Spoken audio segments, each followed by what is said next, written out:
สั้นแล้วพี่น้องเอ้ยทีมงานสายบุญเฮามันก็ประมาณนี้หวังแต่อยากให้ดีอยากมีรอยยิ้มพี่น้องเอ้ยใช้ชีวิตปกติคือคนอื่นนั่นแหละพี่น้องเอ้ยโอ้เพิ่นดึงเข่าให้บ่แม่นแล้วเพิ่นก็เอายีนมาแขวนไว้3โลฮะ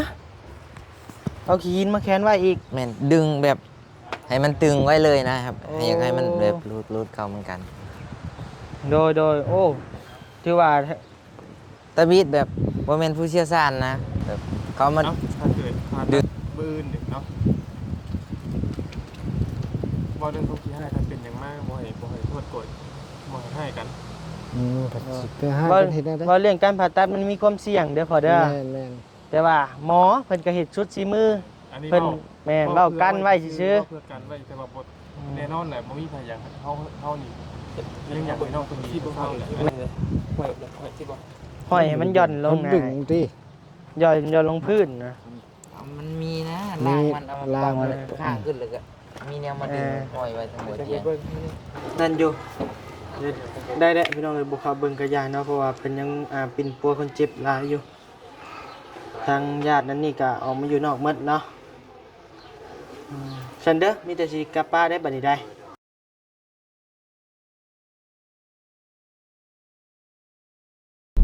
เอาพี่น้องเอ้ยเนาะเปิดคลิปเปิดภาพบัดนี้ก็โอ้ยพี่น้องเอ้ย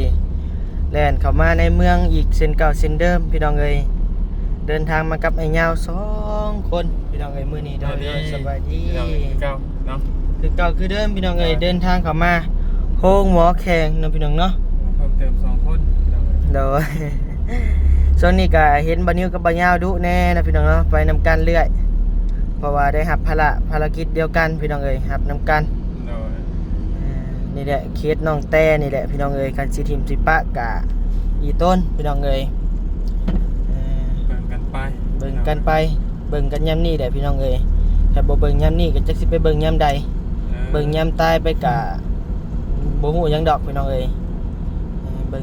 ยามเจ็บยามเป็นนี่แหละพี่น้องเอ้ยเนาะเบิ่งยามนี่แหละ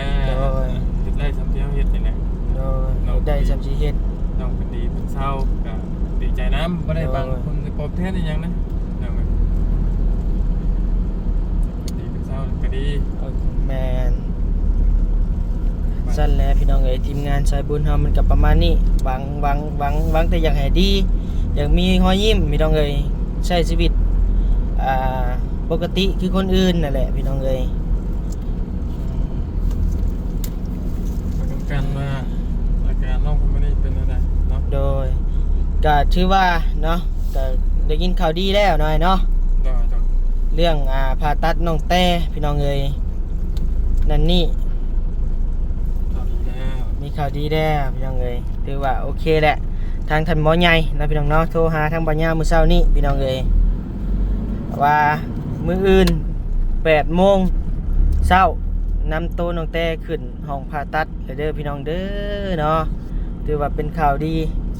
ถือว่ารวดเร็วทันใจอยู่ทางไอ้หมอเพิ่นก็ได้พี่น้องเอ้ยถือว่าชมเชยนำบ่นิวก็ได้เพราะว่าเพิ่นเล็งมือให้นะพี่น้องเอ้ยและหาทางเบาแฮมนี่แหละประสานช่วยนะพี่น้องเนาะแล่นกันพี่น้องเอ้ยกับทางบ่นิวบ่ยาวกับแลนมื้อวานนี่ก็ได้ขึ้นซ้ายขึ้นขวาขึ้นหน้าขึ้นหลังอยู่จนค่ำพี่น้องเอ้ยจังฮอดเฮือนฮอดซ่านวานนี่ก็ได้เป็นคนป่วยพี่น้องเนาะก็พี่น้องฮู้แหละพี่น้องทุกสิ่งทุกอย่างต้องเฮาแลนเบิดนั่นน่ะโดยคือเคสที่ผ่านมาน่ะเนาะโดยแลนนั้นติดน้ำใต้เนี่ยมาเฮาบ่แลนก็เป็นแบบบ่เป็นปานใดนะพี่น้องก็บ่เว้ามันบ่เป็นปานใดมันบ่เป็นน้องแต่กับผัวเพิ่นก็บ่เป็นพี่น้องเอ้ยอันนี้เว้าแบบความจริงนะพี่น้องขนาดเมียบ่ยาวอีกแท้ๆนี่ตอนคลอดลูกนี่บ่ยาวยังบ่แลนเพราะเอกเลยแหละมีแต่ทั้งเอื้อยพี่น้องเพิ่นแลนบ่ยาวมีแต่อยู่กับเมียแบบว่าถ้าจับเมียไปซื่อแม่นบ่ได้แบบบ่ได้วิ่งบ่ได้เต้นบ่ได้แล่นนั่นแหละกับผู้เมียผู้นี้นะตอนแม่น้องทิศบ่ยาวยังแล่นเต้นยังเลาะอยู่เนี่ยแล่นหลังอยู่อันนี้บัดว่าผู้นี้บ่ได้แล่นเลยคิดที่นี่แหละขนาดเราญาติพี่น้องเฮายังแล่นนำอะไรปานนี้นะพี่น้องที่ว่าเฮ็ดชุดแล้วพี่น้องเอ้ยนี่ก็ได้ แต่กะว่าชุดกะยังบ่ชุดพี่น้องเอ้ยต้องผู้แหละเบิ่งเพิ่นดีเพิ่นเศร้าผู้แหละ ก็ถือว่าเป็นข่าวดีเนาะ กะข่าวดีพี่น้องเอ้ยมื้อนี้เนาะก็ถือว่าได้ยินจากปากหมอทั้งท่านหมอเพิ่นกะปรึกษาหารือนํตลอดนะโทรแชทถามนั่นนี่ตลอดนะไอ้ก็จับ โอเค เพิ่นก็ถือว่าใส่ใจรายละเอียดกับหมอนเฮาแน่หันนะพี่น้องเอ้ย แล้ว ขอบคุณทางท่านหมอดรใหญ่เพิ่นคือกันบ่นี้ก็ได้ยอมรับเพิ่นอยู่คือว่าเว้าไปว่าเพิ่นทุกข์ยากนั่นนี่เพิ่นก็เมตตาอยู่พี่น้องเอ้ยเนาะผมบ่กับใจเพิ่นหลายๆเนาะ นี่แหละเนาะสั่งนี่แหละชัวอีกบาทหนึง เขาเลยได้ครับ เอาเลยบ่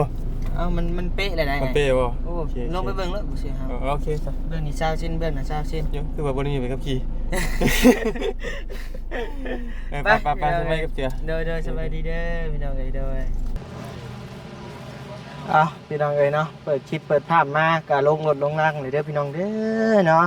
ลงรถลงล่างมาก็มาพ่อกับบ่าวบอยรถพี่น้องเอ้ยเนาะสบายดีเด้อบ่าวบอย เป็นจังไดเมีย คืนนี้เจ็บเนาะเขามาดึงขาดิ โอ้เพิ่นดึงเข่าให้บ่ แม่นแล้วเพิ่นก็เอายีนมาแขนไว้3 โล ฮะเอาขี้ยินมาแขวนไว้อีก แม่นดึงแบบให้มันตึงไว้เลยนะครับ โอ้ อยากให้มันแบบรูดเข้าเหมือนกัน โดยโอ้ถือว่า ตะบีดแบบบ่แม่นผู้เชี่ยวชาญนะแบบเขามาดึงแล้วมันแขนยีน4 โลป๊าบทรมานเนาะมันดึงแฮงพอดีเพิ่นก็มาใส่ใหม่3 โลบ่ได้นอนเบิดคืนเมื่อคืน โดยดีได้เป็นแคนไว้บ่ให้กระดูกมันชนกันเด้ แม่น ให้มันเข้าหูบ เพิ่นดึงไว้นี่ฤทธิ์ยาเข้าแน่เพิ่นก็เลยนอน โดยก็ดีแล้วแหละถือว่าเพิ่นดำเนินการให้คักเนาะ เดิน ทางบานิวกับบายาวกับประสานหาทางดรใหญ่เพิ่นลงมาเบิ่งบ่เช้านี้ แม่น ก็ดีแล้วถือว่าได้ข่าวดีเลยเด้อมื้ออื่น 8 โมงเพิ่นมาทำการผ่าตัดให้เด้อเพิ่นสิเอาขึ้นห้องผ่าตัดถือว่ากะโอ้พี่น้องเอ้ยได้ยินเลยก็ดีใจนำบานิวก็ได้ผ่าตัดแล้วมาพักพื้นเพิ่นว่าเนาะคือว่าทางท่านหมอเพิ่นก็ให้ความสนใจให้ความเมตตานะพี่น้องเนาะสดซอยแบบว่าจวดจัดดีนะพี่น้องเอ้ยดำเนินการให้โอ้เนาะผมขอบใจทางท่านหมอเพิ่นหลายๆนะพี่น้องเนาะได้กินข้าวเลยบ่บ่อย กินแต่เช้า ได้ยังกิน ข้าว ของกินเก่าหาบ่ แม่น ของกินเก่าแต่ว่านี่ผู้พี่น้องเอ้ยซื้อแต่หัวพุ่นแหละเนาะคือว่าเพิ่นยังบ่ถ่ายนั่นนี่บ่เพิ่นยังเพิ่นใส่ท่อเหี่ยวให้บ่บ่ใส่บ่เป็นเพิ่นคือเก่า เป็นเพิ่นคือเก่า ไผเปลี่ยนให้เจ้า โดย โดยฮะฉันแล้วพี่น้องเอ้ยโอ้ยังไปหาบ่ยาวก่อนก็ได้เนาะเนาะพี่น้องเอ้ยคือว่ามาฮอดห้องหมอกับช่วงเที่ยงเลยเนาะไปแวะกินข้าวกินนี่แวะกินข้าวอยู่สวรรค์นี่แหละอยู่ตลาดพี่น้องเอ้ยก็ได้ว่า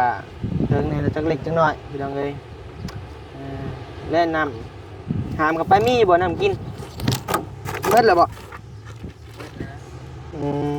เล่นใช่น่ะจี้ไปใช่น่ะ เอาขึ้นอีกโอเคโอ้ยน้องมือกล้องก็ได้พี่น้องเอ้ย พูดแล้วพี่น้องเอ้ยเดี๋ยวเขาไปเบิ่งอาการน้องแต่นะถือว่าเด็กข่าวดีเลยแหละมื้อนี้พี่น้องเอ้ยเนาะดีใจนำวันนี้ก็ได้มาเอามามือกล้องก็ไปหาปัญญาผม ไอ้ยาอยากลบน้ำพ่อเจ้าเองครับบ่ โดย โอ้เพิ่นจะกลับมาใหม่ ต้องพอจะมาใหม่มาทำไม นาสิมากับอ้ายนะได้ยินว่าอ้ายก็สิมานำ โดย ทั้งนั้นในทางกระจอยได้ใช่ไหม นอนอยู่ตะหนาเนี่ยตะหนาห้อง ผู้เดียวเราบ่แล้ว 2กับเมีย เรานอนรับบ่ตอนสบายเลย นอนรับ โดยแล้วมาฮอดจักโมงวันนี่ ประมาณ9 โมง 10 โมงนี่แหละ กลางคืน แม่น อ๋อดู แล้วมาที่ใช้นะ คักนี่นี่เขานี่รถมีตาอยู่บ่มีตาซับ มีใส่ ร้อยขนาด กับ เนาะ เมีย โอ้ยอมหับแล้วอยู่เออต่อ นี่เป็นนั่นแหละพี่น้องเนาะก็คือแจ้งไปที่ไอ้บ้านเจ้าแหละเนาะมีแต่ว่าตอนนี้ทางท่านหมอใหญ่เพิ่นนั่นโทรหาไอ้มื้อเช้านี้แล้วเด้อมีแต่ว่าเพิ่นนัดไอ้มาเริ่มทำการอีก8 โมงเพิ่นมาเมื่อคืนนี้เพิ่นได้ใส่อย่างนี้บ่อันนี้บ่เพิ่นได้เฮ็ดอย่างนี้บ่เมื่อคืน มีแต่เพิ่นมาดึงขาเนี่ย เพิ่นดึงขาให้เขาโฮบ ดึงบอลตัวมันรุดนี่ให้มัน แล้ว เข้า เพิ่นก็แคนน้ำหนัก แล้วก็ 3 โล แขนน้ำหนักใส่ แคนให้มัน 3 โล อยู่ได้ไง แขนน้ำหนักแขนแบบใดเนาะ เอาแคนขา ลองลุกลองเก็บบ่รู้มันได้แล้ว เพิ่นเอาอันนั้นมาติดก่อนแล้วเพิ่นก็ผูกเส้นนี่ เฮ็ด แขนใส่หัวเตียง อืม เพิ่นเอาลงบ่ตอนนี้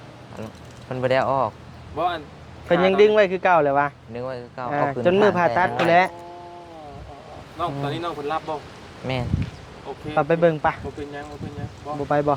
มีแต่ไปเบิ่งนิดหน่อยนะครับบ่ปุ๊บน้องเพิ่นก็อยากให้ โดย รับเพราะว่าต้องการให้คนไข้พักผ่อน แม่น มีแต่บ่เป็นหยังน้องเพิ่นก็ได้มีแต่ แม่ ให้ทำเบิ่งคันนึงสิออกมามีแต่ว่าไปแต่จอยมาให้หน่อยกว่าจับปุ๊กกี่บ่ล่ะ ไป จับปุ๊กกี่บ่ ไอ้ยาวเอิ้นไว้ เอาแต่เรามานี่เนาะ โดย โดยเฮาสิเข้าไปโอ้ลมกันอยู่ในผู้กาบ่อยากปานใดคะแนนว่าเฮาโอ้ลมกันแล้วเลยไปเบิ่งภาพเล็กน้อยแล้วก็ออกมาเนาะ โดยแม่นมีแต่ว่าถ้าน้องคนนอนน่ะเฮาสิบ่ปุ๊กสิบ่ปุ๊ก โดย มีแต่ว่า ให้เพิ่นพักผ่อนแล้วก็มันจังบ่เจ็บเด้ เพราะว่าที่ได้ให้น้องเพราะว่าน้องเพิ่นต้องผ่าตัดจะต้องให้พักผ่อน โด เจ็บค ย อว่าจังซะเนาะต้องให้น้องเพิ่นมีเหือมีแห้งนะ โดย แต่บ่ปุ๊กล่ะ มีแต่ไปเบิ่งภาพเล็กน้อยแล้วก็โอเคแล้ว ดูหน่อยก่อน ถือว่าเป็นข่าวดีหน่อยเนาะถือว่าเฮาก็โล่งใจไประดับหนึ่งได้เฮาก็ได้ แม่นครับผู้แลน้ำนี่ก็ดีใจแทนนะพี่น้อง โดย ก็ดีใจแทนน้องเพิ่นหลายๆที่คือว่า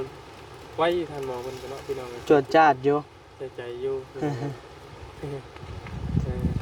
ก็ยังว่ายายังว่าอยู่ขนาดเมียตอนเมียว่ายาเองนี่นะพี่น้องตอนเมียว่ายาเองมันพอดลูกน้องเลปเตอร์ โด ว่าย าบ่เรียนไปเลยจำได้แต่ว่าเรียนไปซื้อกาแฟมากินดีกี่โพเมียเจ็บท้อง แต่สั่งนี่ มันแบบจังไรซึ่งลิงว่าเจ็บหัวเลย โดย คือต้องหูแล้วตื่นในเช้าแล้วต้องเลยกินกาแฟนะ โดยมันลึ่งล่ะ มันลื่นนะเนาะแล้วก็น้องนิ้ว2 คนพี่น้องเก้ามาเลยเนาะการ2 คนพอดี จีกล้องสิกันเลย และสัก มันจีเข้าไปกับบ่อยากว่าวนะยันอยู่ในไลน์เนาะยันรบกวนหลายคู่หลายคน ภาพมันกับบองงามเนี่ยนะครั โดย เป็นคนกล้องไปติดเตียงคนไข้คนอื่นครับบองงาม แม่นกับคนไทยกับหลายคนเฮาก็ไปเว้าอุแบมโมเอ็มก็เกรงใจเพิ่นกับกฎระเบียบกฎระเบียบของห้องหมอมันก็มีอยู่แต่ว่าเพิ่นก็นโยบายได้อยู่แต่ว่าเฮาก็บ่อยากรบกวนคนไข้คนอื่นนะพี่น้องเอ้ย จะมาเนาะพี่น้องในทางเหยียบเส้นเลยนะก็แล้ว โอ้เบิ่งผู้เด้อของเฮาอู้ยผู้บ่ได้มีลำเส้นขนาดบ่ได้มีใบขับขี่เด้ เห็นป่ะ ก็เงินมีเงินข้างหนึ่งเช้าข้างหนึ่งเช้า เล เลย ยเราคัดตัวหนึ่งนะ อืม กลางบอกเลย อืม อันนี้เจ้ายังติดคือ อันนี้ก้าวซื่อๆอันนี้ อยู่เนาะมันเนาะ โอ้คะแนนว่าเฮาอยากเฮ็ดดีๆก็ได้เฮาหักคือว่าแล้วไปเรื่อย ที่ดีก็ยิบ แม่นยิบเลยเขาก็โป้ ยิบแล้วก็โป้คัดแล้วก็ แม่นหักคะแนนว่าเฮ็ดดีๆก็งามอยู่หักมันบ่มีเวลาเลยกับเรื่องเงินเรื่องคำเนี่ยสิไปให้เพิ่นโป้ให้ก็ได้ สวัสดีจ้อย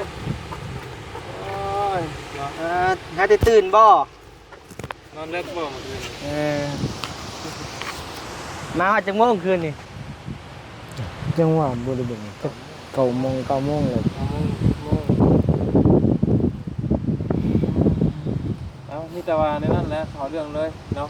ผู้เราบอกว่าเป็นสีผ่าตัดเบิร์นอยู่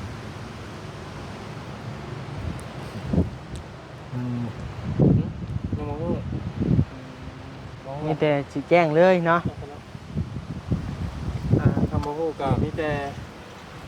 รถนะคัดเลยรถเอาหน้ามันหน้ามันไปกัน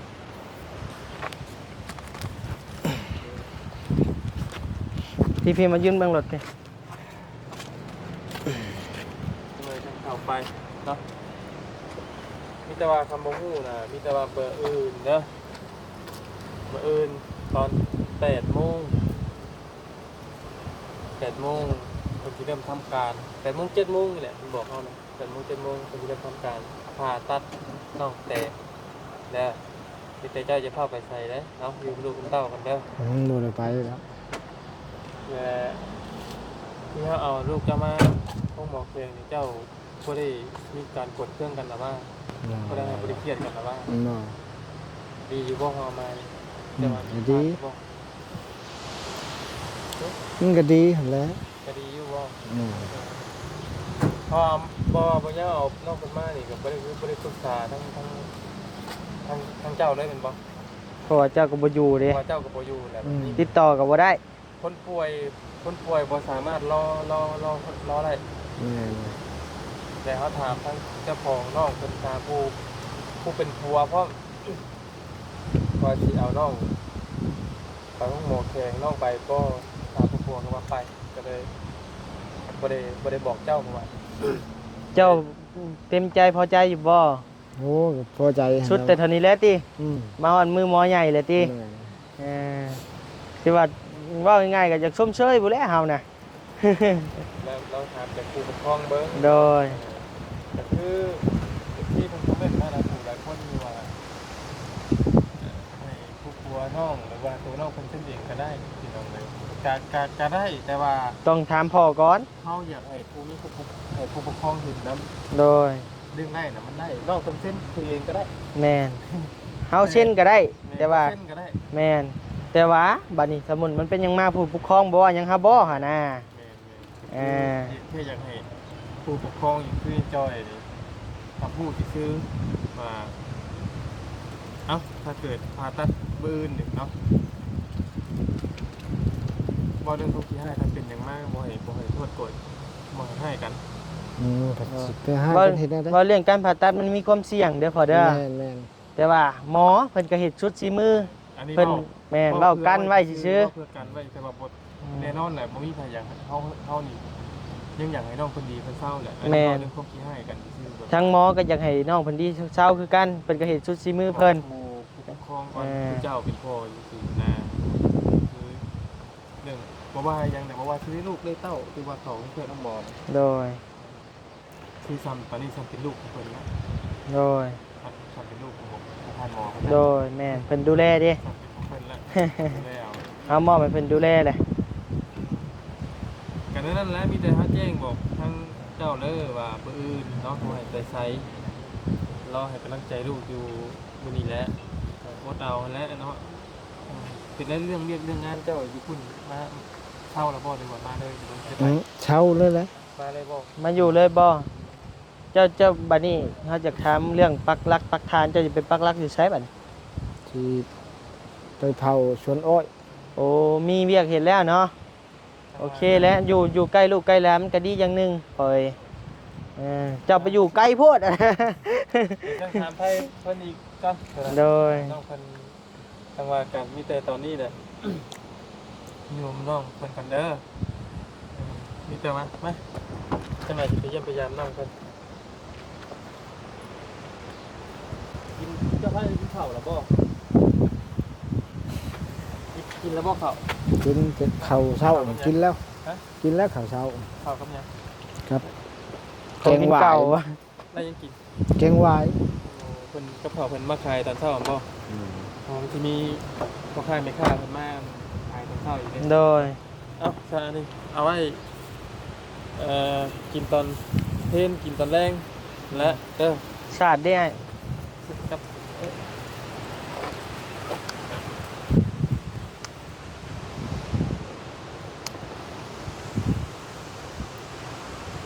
กับศาสตร์เด้อจอยอันพอดีข้างน้องน้องบอยว่าไอ้ย่าเอ้ยทำมาอันสื่อสารมาให้เฮาเลยเด้อว่าซั่นเอาแผ่นจัก60,000ก็ได้ว่าซั่นมันบ่มีที่เนาะเปิดเป็น10,000มันแชนหา มีแต่150,000จักน้อยจังใหญ่แล้ว150,000เด้อเจ้ามีนอนอยู่บ่เมื่อคืนนี้ นอนชาติผับปานนั้นแหละ ชาตินอน ไปก่อนเนาะมันจะบ่เป็นหยังไอ้ซื้อให้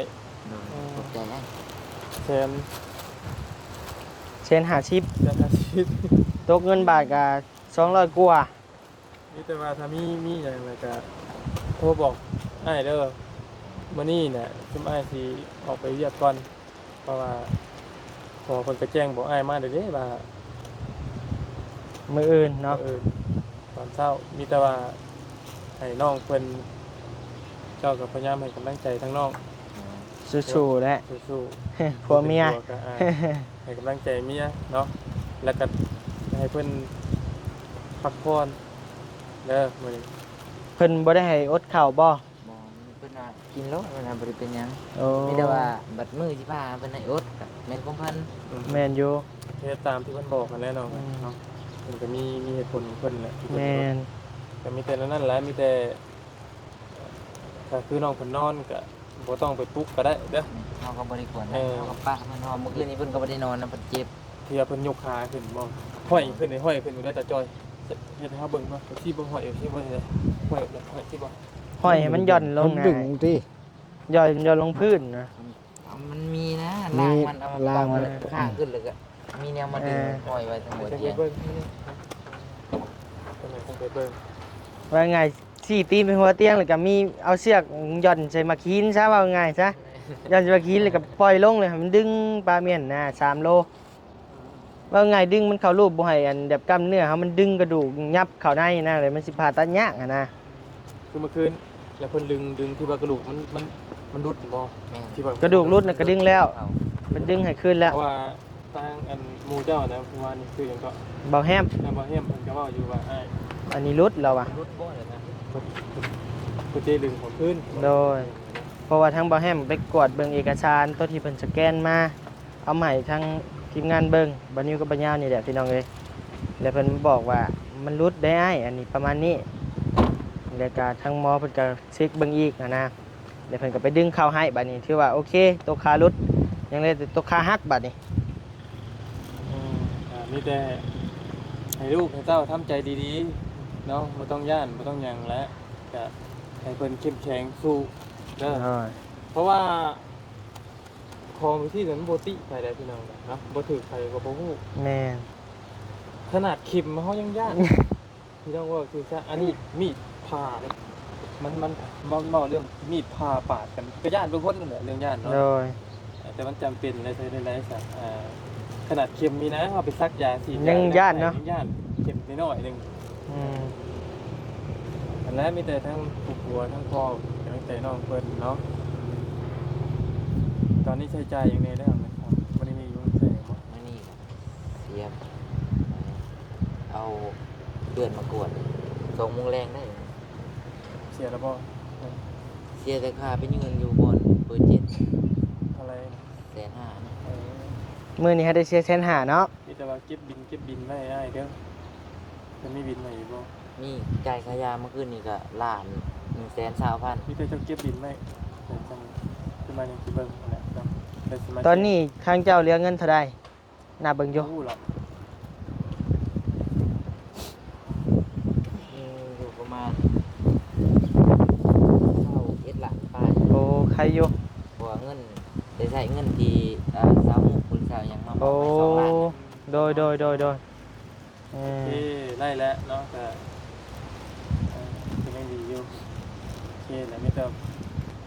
จับบินไว้ก็ได้ทางมาบอกพี่น้องเพิ่นที่เพิ่นเนาะแต่คือตอนนี้ทีแหละยังบ่ทันยังบ่ได้ผ่านพ้นวิกฤตตัวนี้ครับผ่านพ้นวิกฤตตัวนี้ไปแล้วก็สร้างว่ากันเนาะส่วนเรื่องเงินค่าอยู่ค่ากินจบจากผ่าตัดแล้วใช้วิทยาเนี่ยสร้างว่ากันที่หลังเนาะได้ขอทานมาได้เท่าไหร่เพิ่น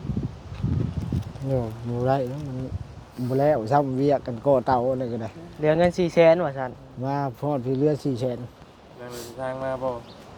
จะเอารถจักรมานำบ่เออ แล้วจักรโดยสารสิบ่อ๋อพอดีเต็มมือเต็มๆแล้วเนาะเพื่อสิมาฮอดก็ไกลเติบเลยพี่น้องคือรถส่วนตัวเฮาเด้อแต่เพื่อสิออกมาวิทย์จากกันเอียงอันที่ บ่บ่ยาวแท้ ของทานเพิ่นน่ะ แดดเลยปะบนโฮมปะ มีแต่นั่นแหละโอเคแหละไปมีแต่มาตรงนี้ไปเบิ่งน้องคนเล็กๆน้อยๆนะครับกัน เออป๊อกลังเฮาเหือ เดี๋ยวแน่หมดเลยเออ เข้าไปเบิ่งอาการเบิ่งเลยก็ออกมาเลยพี่น้องเอ้ยเพราะว่าสิบ่ว่าหยังหลายรบกวนเพิ่นเนาะใส่เฮาขอไม้นี่บ่อีโพ ถึงมาใส่ด้วยน้อง ฮะบ่เป็นหยังดอก พี่เพิ่นก็คอมเมนต์มาบอกอยู่ได้ต้องมาบ่ยาวเอ้ยเนาะโอ้ลายเนาะ โอซีบ่ เด้อยังบ่สบาย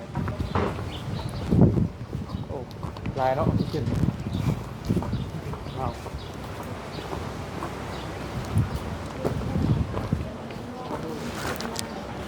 เดี๋ยวไปฮอดบอลฮอดที่ก่อนพี่น้องเอ้ยจังสิเปิดกล้องเนาะเดี๋ยวนอนนี่บ่เออ